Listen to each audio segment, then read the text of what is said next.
Very good evening dear children. എല്ലാവരും ഇന്നത്തെ Victers class കണ്ടു എന്ന് വിചാരിക്കുന്നു.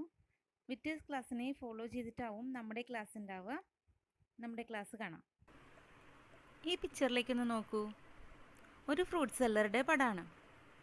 ധാരാളം ഫ്രൂട്ട്സ് അദ്ദേഹം വിൽക്കാൻ വെച്ചിട്ടുണ്ട്.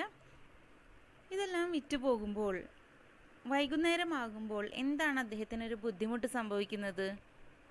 അദ്ദേഹത്തിൻ്റെ കയ്യിൽ ഒരുപാട് ക്യാഷ് ഉണ്ടാവും. ഒരുപാട് പേര് ഫ്രൂട്ട്സ് വാങ്ങി പോകുമ്പം ഒരുപാട് ക്യാഷ് കയ്യിലുണ്ടാവും. പക്ഷേ ഈ ക്യാഷ് എല്ലാം എണ്ണി നോക്കുമ്പോൾ എന്താണ് പ്രശ്നം വരിക? പ്രോഫിറ്റ് ആണോ ലോസ് ആണോ അദ്ദേഹത്തിനുണ്ടാവുക എന്നെങ്ങനെ അറിയാൻ പറ്റും? പ്രോഫിറ്റ് എന്ന് പറഞ്ഞാൽ എന്താണ്? ലാഭമാണ് അല്ലേ? ലോസ് എന്ന് പറഞ്ഞാലോ നഷ്ടമാണ്. അപ്പോൾ ഇത്രയും ഫ്രൂട്ട്സ് വിറ്റു, കുറേ ക്യാഷ് വന്നു. ഇതിൽ നിന്നും അദ്ദേഹത്തിന് ലാഭം ആണോ കിട്ടിയത്, അത് നഷ്ടമാണോ ഉണ്ടായത് എന്ന് അദ്ദേഹത്തിന് എങ്ങനെയാണ് മനസ്സിലാക്കാൻ പറ്റുക? അതിനെന്ത് വേണം? അദ്ദേഹത്തിൻ്റെ കയ്യിൽ വളരെ കൃത്യമായ ഒരു കണക്ക് ഉണ്ടായിരിക്കണം അല്ലേ? അദ്ദേഹം ഈ ഫ്രൂട്ട്സ് വേറെ എവിടെ നിന്നോ കൊണ്ടുവന്നതായിരിക്കും. അപ്പോൾ എത്ര രൂപയ്ക്ക് വാങ്ങി, എത്ര രൂപയ്ക്ക് വിറ്റു എന്ന് കൃത്യമായിട്ട് അറിഞ്ഞാൽ തന്നെയാണ് അദ്ദേഹത്തിന് ലാഭമാണോ നഷ്ടമാണോ ഉണ്ടായത് എന്നറിയാൻ പറ്റുള്ളൂ. ഇവിടെയാണ് എന്തിൻ്റെ പ്രസക്തി വന്നിട്ടുള്ളത്? Accounting.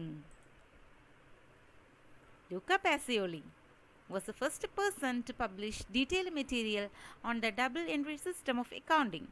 He was an Italian mathematician. നമ്മൾ പഠിക്കുന്ന അക്കൗണ്ടിങ്ങിൻ്റെ ഫാദർ എന്ന് പറയുന്നത് ലൂക്ക പാസിയോളി. അദ്ദേഹം ഒരു ഇറ്റാലിയൻ മാത്തമാറ്റീഷ്യനായിരുന്നു. നമ്മൾ അക്കൗണ്ടിങ്ങിൽ ഉപയോഗിക്കുന്ന വളരെ വളരെ ഫെമിലിയറായ ഒരുപാട് വേർഡ്സ് അദ്ദേഹത്തിൻ്റെ കോൺട്രിബ്യൂഷനാണ്. അതുകൊണ്ട് തന്നെയാണ് അദ്ദേഹത്തെ ഫാദർ ഓഫ് അക്കൗണ്ടിങ് എന്ന് നമ്മൾ വിളിക്കുന്നത്.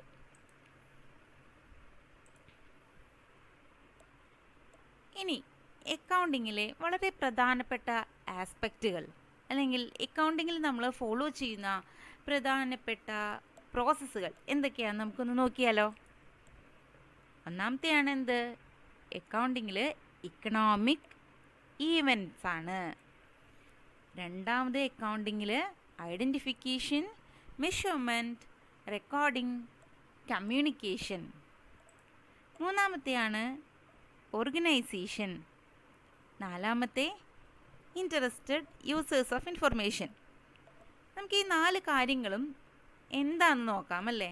ഇതെല്ലാം എന്താണെന്ന് അറിഞ്ഞാൽ മാത്രമാണ് നമുക്ക് അക്കൗണ്ടിങ് എന്താണെന്ന് കൃത്യമായിട്ട് മനസ്സിലാക്കാൻ പറ്റുള്ളൂ. അപ്പോൾ ഇനി ഇക്കണോമിക് ഈവൻറ്റ് എന്താണെന്ന് നോക്കിയാലോ. Economic events, transactions which can be measurable in monetary terms is known as economic events. എന്താ ഈ ട്രാൻസാക്ഷൻസ് എന്ന് പറഞ്ഞാൽ? നമ്മൾ നടത്തുന്ന ഇടപാടുകളെയാണ് നമ്മൾ ട്രാൻസാക്ഷൻസ് എന്ന് വിളിക്കുക. അപ്പം നിങ്ങൾ ഓരോരുത്തരും അങ്ങനത്തെ ഒരു കോവിഡ് സിറ്റുവേഷൻ ആയതുകൊണ്ട് നമുക്ക് പുറത്തോട്ടൊന്നും ഇറങ്ങാൻ പറ്റുന്നില്ല അല്ലേ? അല്ലെങ്കിലോ നമ്മുടെ വീടിൻ്റെ അടുത്തുള്ളൊരു കട, ആ കടയിൽ പോയിട്ട് നമ്മൾ എന്തെങ്കിലുമൊക്കെ സാധനങ്ങൾ വാങ്ങി അമ്മയും അച്ഛനെയും സഹായിക്കാറില്ലേ?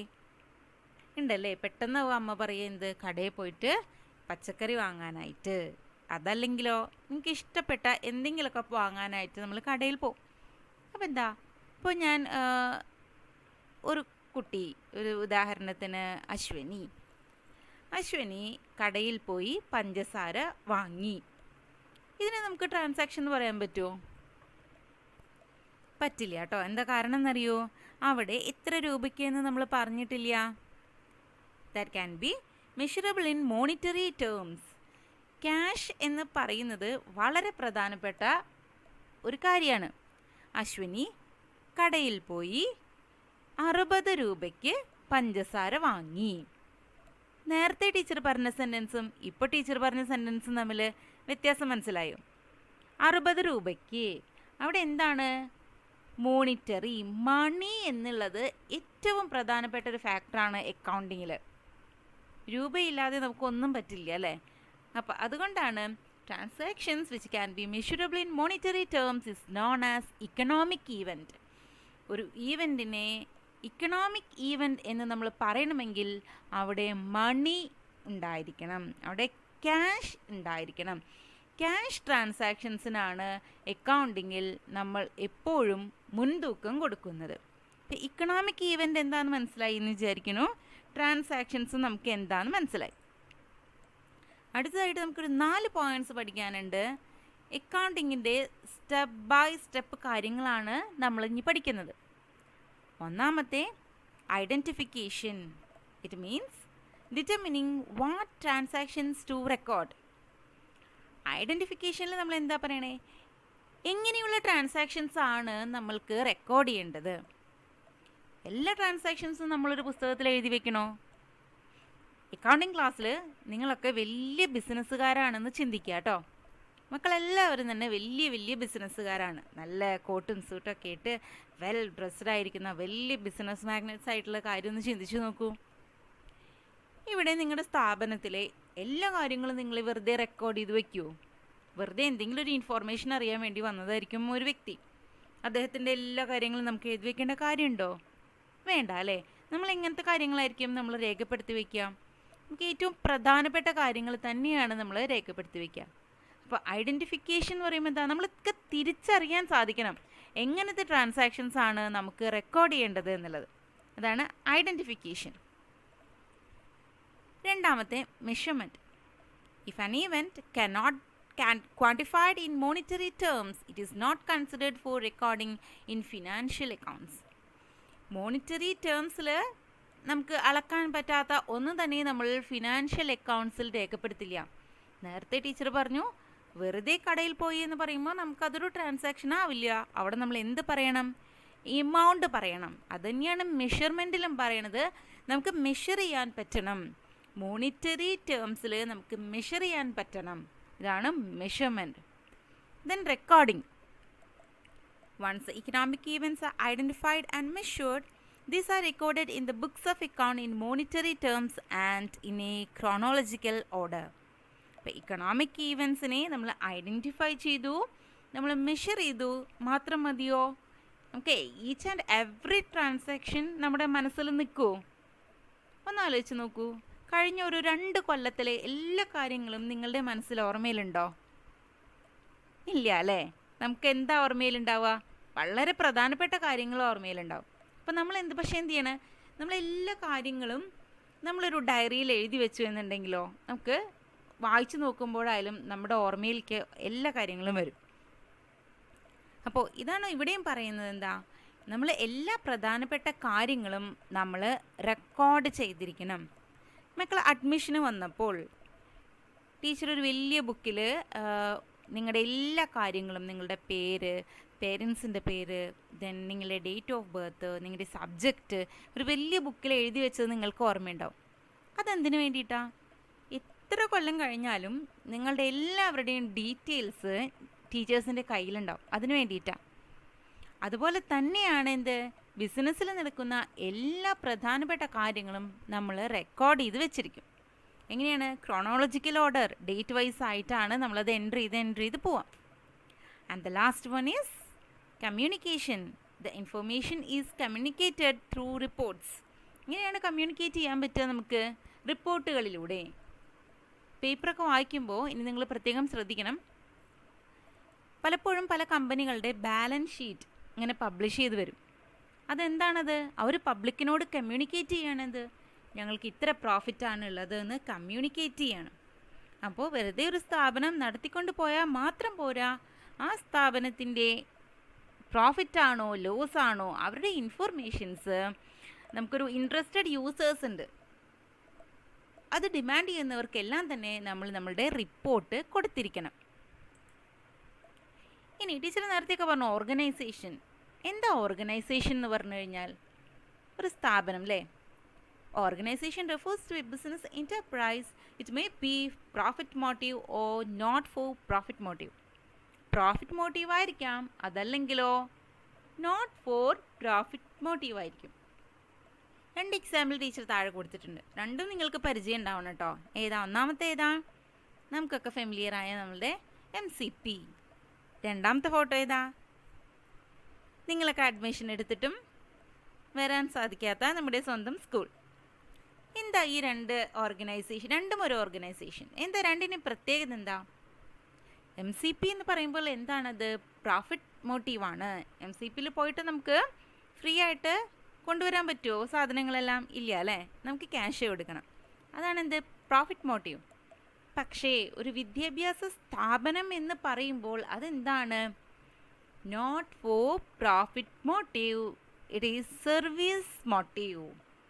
വിദ്യാഭ്യാസ സ്ഥാപനങ്ങൾ, അതുപോലെ ചെറിയ ചെറിയ ക്ലബ്ബുകൾ, ഹോസ്പിറ്റൽസ്, ഇതെല്ലാം തന്നെ എന്താണ്? പ്രോഫിറ്റിന് വേണ്ടിയല്ല ഈ സ്ഥാപനങ്ങൾ വർക്ക് ചെയ്യുന്നത്. എന്തിനു വേണ്ടിയിട്ടാണ്? സർവീസ് പ്രൊവൈഡ് ചെയ്യാൻ വേണ്ടിയിട്ടാണ്. അപ്പോൾ ഈ അക്കൗണ്ടിങ് എന്ന് പറയുന്നത് പ്രോഫിറ്റ് മോട്ടീവായിട്ടുള്ള ഓർഗനൈസേഷനും ബാധകമാണ്, not for profit motive service motive ആയിട്ടുള്ള ഓർഗനൈസേഷനും ഉണ്ട്. രണ്ട് കൂട്ടർക്കും അക്കൗണ്ടിങ് എന്ന് പറയുന്നത് ബാധകമാണ്. ആൻഡ് ലാസ്റ്റ് നമ്മൾ പറഞ്ഞു ഇൻട്രസ്റ്റഡ് യൂസേഴ്സ് ഓഫ് അക്കൗണ്ടിങ്. അക്കൗണ്ടിങ്ങിലെ ഇൻട്രസ്റ്റഡ് യൂസേഴ്സ് ആരൊക്കെയാണ്? രണ്ട് തരത്തിലുള്ള യൂസേഴ്സ് ഉണ്ട് നമുക്ക്. First one internal users and the second one is external users. internal എന്ന് പറയുമ്പോൾ തന്നെ നമുക്ക് എന്തറിയാം? ഉള്ളിലെയാണ് അല്ലേ? ഒരു സ്ഥാപനത്തിൻ്റെ ഉള്ളിൽ ഈ വിവരങ്ങൾ അറിയാനായിട്ട് ആഗ്രഹിക്കുന്നവർ ആരൊക്കെയായിരിക്കും? ടീച്ചർ പറഞ്ഞു നിങ്ങളൊക്കെ വലിയ ബിസിനസ്സുകാരായിട്ട് ഇരിക്കുകയാണ്. ആ ഒരു പൊസിഷനിൽ ഇരിക്കുമ്പോൾ അക്കൗണ്ടിങ്ങിൽ അല്ലെങ്കിൽ പ്രോഫിറ്റ് ആണോ ലോസ് ആണോ എന്ന് ഇൻഫോർമേഷൻ ആ ഒരു സ്ഥാപനത്തിൻ്റെ ഉള്ളിൽ ആർക്കൊക്കെ അറിയാൻ ആഗ്രഹം ഉണ്ടാവും? മാനേജ്മെൻറ്റിന് അറിയാൻ ആഗ്രഹം ഉണ്ടാവും, എംപ്ലോയീസിന് അറിയാൻ ആഗ്രഹം ഉണ്ടാവും അല്ലേ? എന്തിനാ മാനേജ്മെൻറ്റിന് അറിയാൻ? എന്തിനു വേണ്ടിയിട്ടാണ്? നമ്മുടെ പ്രോഫിറ്റ് എത്രയാണ്, ലോസ് എത്രയാണെന്ന് അറിഞ്ഞാൽ മാത്രമേ മാനേജ്മെൻറ്റിന് ഫർദർ പ്ലാൻസ് പറ്റുള്ളൂ. എംപ്ലോയീസ് എന്തിനു വേണ്ടിയിട്ടാണ് അറിയുന്നത്? അവരുടെ സാലറിയിൽ മാറ്റം വരുത്തണം വേണ്ടേ? പ്രോഫിറ്റ് ഒരു സ്ഥാപനത്തിൻ്റെ പ്രോഫിറ്റ് ഉയർന്നു വരികയാണ്, എംപ്ലോയീസിന് പഴയ സാലറി തന്നെ കൊടുത്താൽ സമ്മതിക്കുമോ? ഇല്ല അല്ലേ? അപ്പോൾ ഇത്തരം കാര്യങ്ങൾക്ക് വേണ്ടിയിട്ടാണ് internal users. Then external users, നമ്മുടെ സ്ഥാപനത്തിൻ്റെ വിവരങ്ങൾ അറിയാനായിട്ട് സ്ഥാപനത്തിൻ്റെ പുറത്തുള്ളവർക്ക് ആഗ്രഹം ഉണ്ടാവും. അതാരൊക്കെയാണ്? Government, tax authorities, investors, customers. Government എന്തിനു വേണ്ടിയിട്ടാണ്? നമ്മുടെ സ്ഥാപനം എന്ന് പറയുന്നത് ലോഫുള്ളാണോ, നിയമപരമായിട്ടുള്ളതാണോ എന്ന് ഗവൺമെൻറ്റിന് അറിയണം. ടാക്സ് അതോറിറ്റീസോ ടാക്സ് ചാർജ് ചെയ്യണം. ഇൻവെസ്റ്റേഴ്സോ നമ്മുടെ സ്ഥാപനത്തിലേക്ക് പൈസ കോൺട്രിബ്യൂട്ട് ചെയ്തവരാണ് ഇൻവെസ്റ്റേഴ്സ്. അവർക്ക് കൃത്യമായിട്ടുള്ള ഡിവിഡൻഡ് ഒക്കെ കിട്ടണം. അതിന് വേണ്ടിയിട്ടാണ് ഇൻവെസ്റ്റേഴ്സ്. ആൻഡ് ദ കസ്റ്റമേഴ്സ്, നമ്മൾ പല കമ്പനികളുടെ പ്രൊഡക്റ്റിനെ പറ്റി നമ്മൾ അന്വേഷിക്കും. എന്തിനു വേണ്ടിയിട്ടാണ്? നമുക്ക് വളരെ സ്യൂട്ടബിൾ ആയിട്ടുള്ള പ്രൊഡക്റ്റ് ചൂസ് ചെയ്യാൻ വേണ്ടിയിട്ട് അല്ലേ? അപ്പോൾ ഇവരെല്ലാമാണ് നമ്മളുടെ ഇൻട്രസ്റ്റഡ് യൂസേഴ്സ് ഓഫ് അക്കൗണ്ടിങ്. അവസാനം നമ്മൾ നമ്മളുടെ ഡെഫിനിഷനിലേക്ക് എത്തുകയാണ്. According to AICPA, American Institute of Certified Public Accountants, accounting is the process of identifying, measuring, recording and communicating the required information relating to the economic events of an organization to the interested users of such information. നമ്മൾ ഇപ്പോൾ പറഞ്ഞു കഴിഞ്ഞ കാര്യങ്ങളെല്ലാം തന്നെയാണ് accounting എന്ന് പറഞ്ഞാൽ. എന്തൊക്കെ വരുന്നുണ്ട് അവിടെ? നമ്മൾ ഐഡൻറ്റിഫൈ ചെയ്തു, മെഷർ ചെയ്തു, റെക്കോർഡ് ചെയ്തു, കമ്മ്യൂണിക്കേറ്റ് ചെയ്തു. ഇതൊക്കെ എന്തിനെ ചെയ്ത്? നമ്മൾ എല്ലാ ഇക്കണോമിക് ഈവൻസിനെയും നമ്മൾ ഐഡൻറ്റിഫൈ ചെയ്തു, മെഷർ ചെയ്തു, റെക്കോർഡ് ചെയ്തു, കമ്മ്യൂണിക്കേറ്റ് ചെയ്തു. നമ്മൾ ആർക്കാണത് കമ്മ്യൂണിക്കേറ്റ് ചെയ്തത്? Interested users. അവർക്ക് നമ്മൾ ഈ ഇൻഫോർമേഷൻസ് എല്ലാം തന്നെ കമ്മ്യൂണിക്കേറ്റ് ചെയ്തു. അപ്പോൾ ഇത്രയും വരെയാണ് നമ്മളുടെ ക്ലാസ്. എല്ലാവരും ക്ലാസ് ഇഷ്ടപ്പെട്ടു എന്ന് വിചാരിക്കുന്നു. Thank you.